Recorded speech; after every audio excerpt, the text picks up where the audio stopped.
The air here was different, softer, fuller, carrying the scent of wet soil and wildflowers drifting over rolling hills that stretched toward a horizon brushed with gold.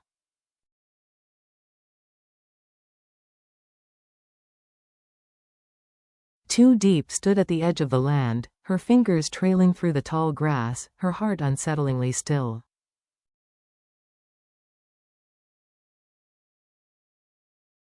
This place was far from the city's chaos and even farther from the shadows of her past.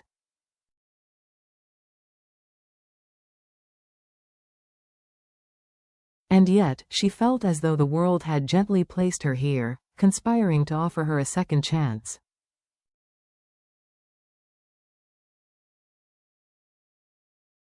For years, she had lived with pain she never voiced, the loss of her parents, the loneliness of endless nights, the quiet ache of being forgotten.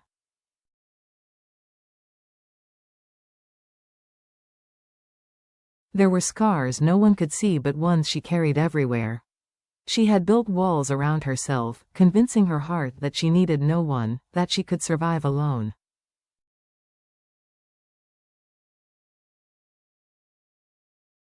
But survival is not the same as living. Then came James. The man who waited, not demanded.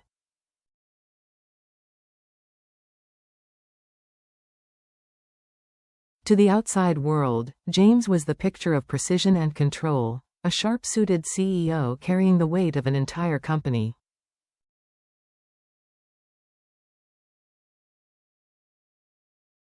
But to Diep, he was something else entirely. He was the man who had sat quietly at her hospital bed when she was too weak to speak.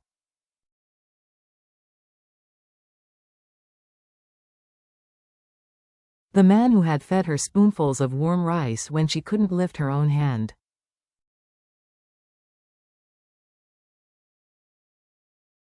The man who talked to her even when she couldn't answer, not because he expected anything in return, but because he wanted her to know she wasn't alone.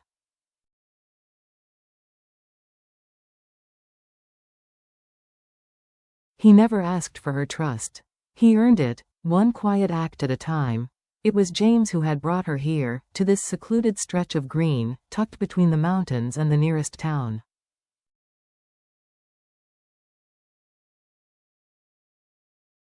"I thought you might like it," he'd said, his voice calm, yet carrying something deeper.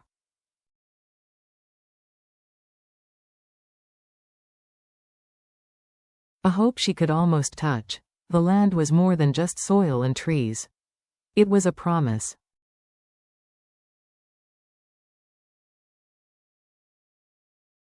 He spoke of a small house with white walls and a warm kitchen. A garden of guava and pomelo trees.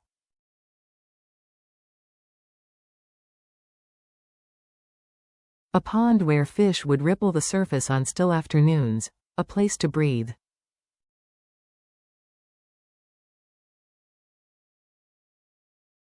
A place to heal. A place to begin again. Building more than a home. In the weeks that followed, Diep worked alongside the small team James had hired.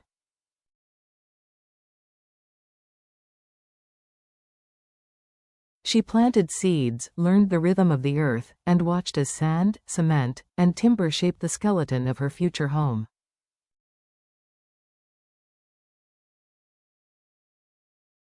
At night, she sat on the unfinished porch, bare feet dangling into the darkness, listening to the crickets sing.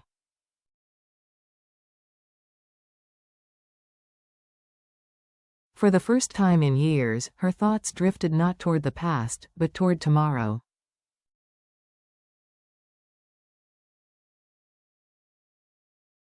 And yet, the question lingered. Was James building this for her, or was there another reason?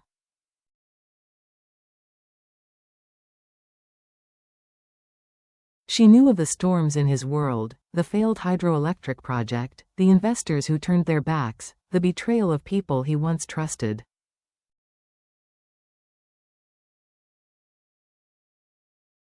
Perhaps this land wasn't just a gift. Perhaps it was also his escape. A conversation by the pond.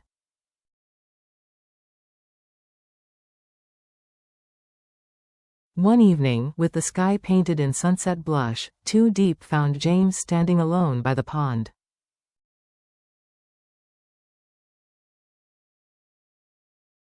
His reflection shimmered in the water, unreadable. "Why are you really doing this?" she asked softly.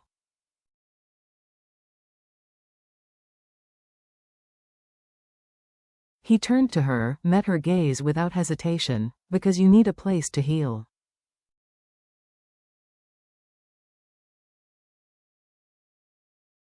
"And because I need a reason to believe in something again. You gave me that reason."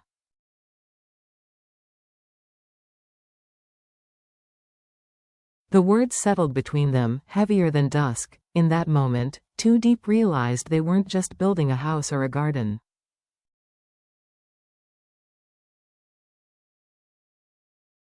They were building each other. Peace that draws storms. The days on the land began to weave into a steady rhythm.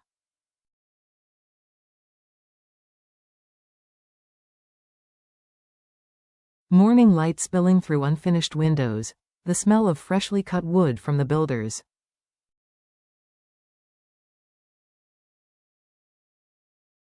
The sound of laughter from workers James had brought in. Diep rose early to walk the garden paths she was shaping.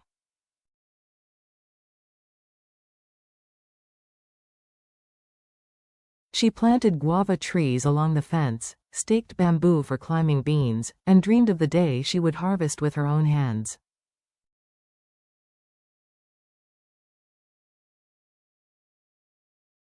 James came when work allowed, bringing with him both good news and heavy burdens from the city.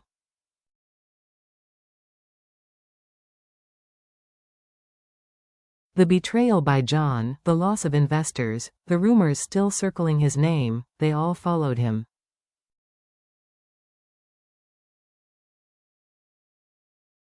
Yet here, on this soil, his shoulders eased. But peace has a way of attracting storms.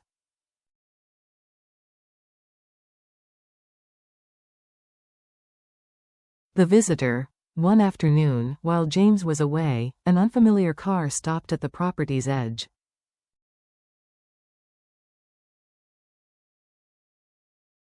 A tall, confident man stepped out, his gaze lingering on Diep a little too long.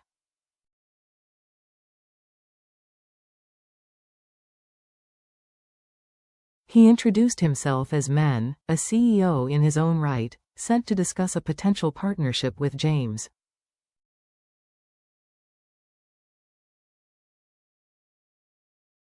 But there was something in his eyes, curious, assessing, perhaps even interested. They spoke politely, his compliments about the land and her garden wrapped in words that seemed to hold a second meaning.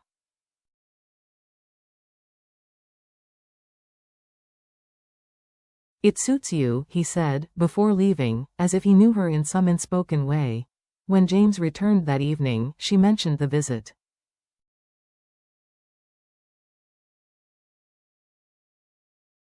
His expression barely shifted, but a flicker of caution passed through his eyes.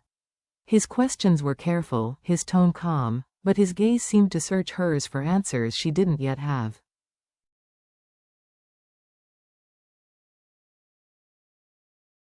Storm clouds forming. Over the next weeks, Men's name appeared in James's meetings, in business talk, and in whispers that reached even this valley.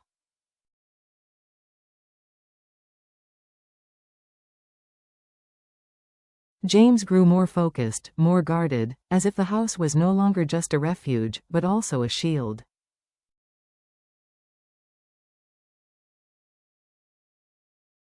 One night, under air heavy with the scent of rain, Diep sat on the porch.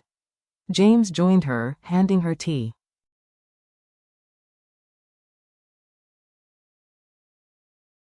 "James, if the storms come here too, will we still keep this place?" He didn't answer immediately.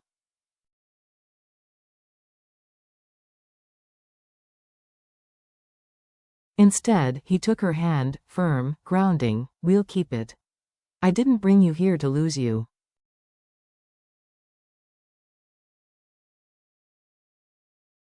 Not to anyone. Not to anything. The rain began, soft at first, then harder, drumming on the roof.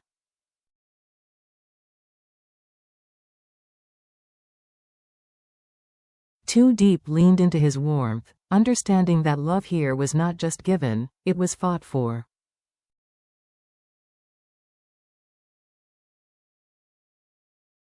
The warning, the tension in the air deepened. Men's visits became more frequent. Sometimes he had a legitimate reason, project updates, business proposals.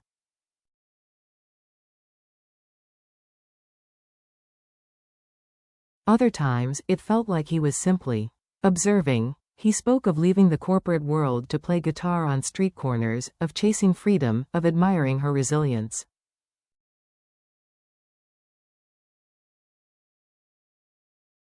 His words were respectful, but beneath them lay an undercurrent that unsettled her.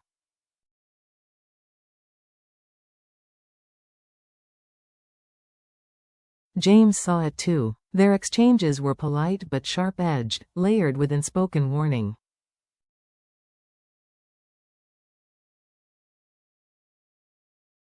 Meanwhile, shadows from James's past stirred again. Rumors of sabotage, whispers of John's return.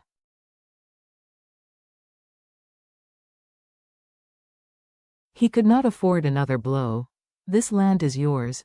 One late afternoon, James arrived earlier than expected, his clothes still carrying the faint scent of the city.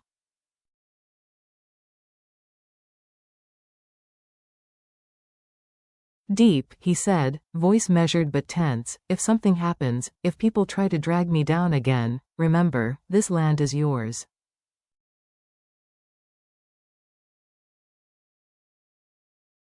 "Don't let anyone take it from you." Her chest tightened. "Don't talk like that.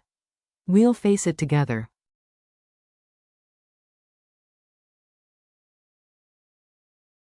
"Won't we?" He looked at her for a long moment, then nodded, but the weight in his eyes stayed.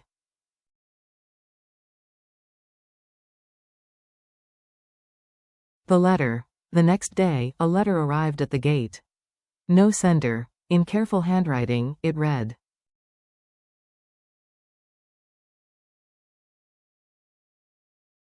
"You think you found safety in the hills, but the past always finds you. Watch the ones who visit when the rain falls."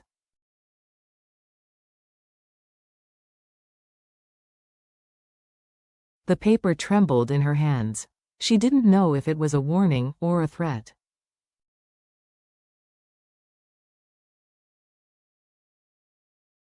That night, she sat by the window, listening to the rain tap against the roof, watching shadows stretch across the garden.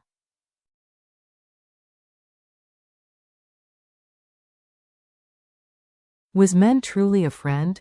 Was James telling her everything? The land still looked beautiful, but now, it felt like it was keeping secrets.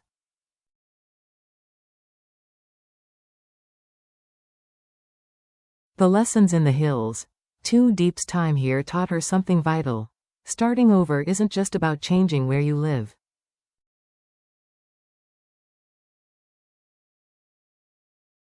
It's about changing how you live. She learned that the past has a way of following you, not always to destroy, but to test how fiercely you'll protect the life you're building.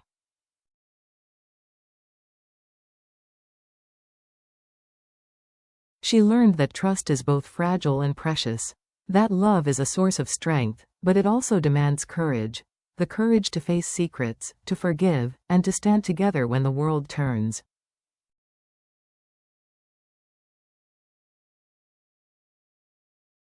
She saw that happiness isn't handed to you. It's built, piece by piece, through patience, resilience, and work.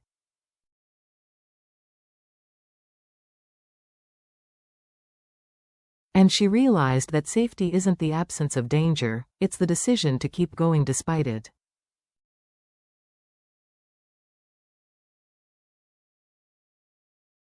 Most of all, she discovered that love cannot survive without truth. And courage isn't always loud, sometimes it's just the quiet choice to wake up and keep building.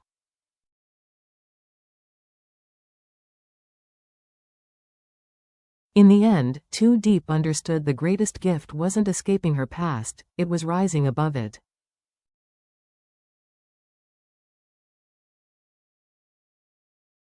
And here, in these hills, she was learning to do exactly that.